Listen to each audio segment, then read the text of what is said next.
윤석열 대통령 탄핵 심판의 또 다른 핵심 쟁점은 계엄의 목적입니다.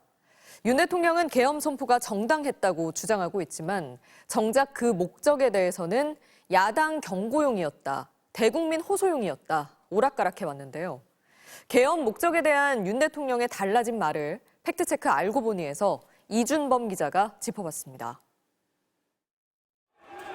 국회 탄핵 소추안 표결을 앞두고 발표한 대국민 담화에서 윤석열 대통령은 계엄 선포의 목적이 야당에 대한 경고였다고 주장했습니다.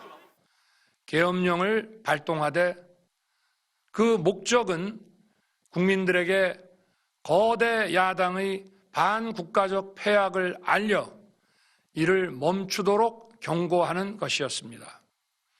실제 효과를 달성했다고 자평하기도 했습니다.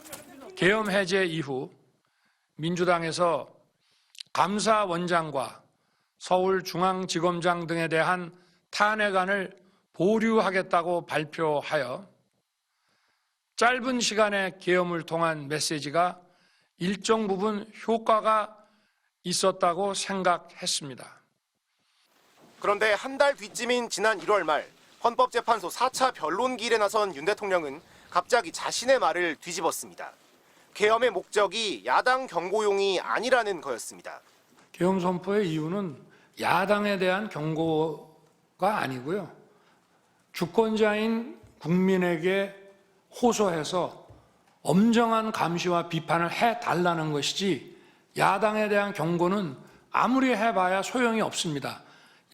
당시 변론은 계엄 당시 국회 자금을 차단하고 대신 비상입법기구 예산을 편성하라는 지시가 담겼던 문건을 토대로 국회 마비 의도가 있었는지를 캐묻는 재판관들의 증인 신문이 이어졌던 상황.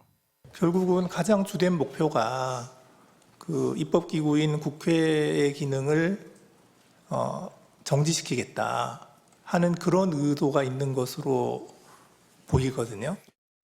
이때부터 야당 경고용이란 당초 주장은 사라지고 대국민 호소용이라는 목적이 전면에 등장했습니다. 처음부터 저는 국방장관에게 이번 비상계엄의 목적이 대국민 호소용임을 분명히 밝혔습니다.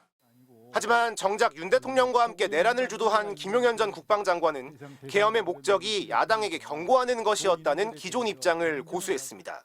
증인이 생각하는 이 사건 계엄의 목적은 거대 야당의 경종을 울리고 부정선거의 증거를 수집하기 위한 것, 이렇게 정리하면 됩니까? 네. 이 사건 계엄의 목적이. 어제 형사재판에서도 김 전 장관은 계엄 선포가 거대 야당의 패악질을 막기 위해 경종을 울린 것이라며 기존의 주장을 되풀이했습니다. 핵심 쟁점인 계엄의 목적에 대해 윤 대통령과 김 전 장관의 입장이 달라진 상황. 계엄의 조건을 규정한 헌법 77조는 전시나 사변, 이에 준하는 국가 비상사태에서 공공의 안녕 질서를 유지할 필요가 있을 때 계엄을 선포할 수 있다고 명시하고 있습니다.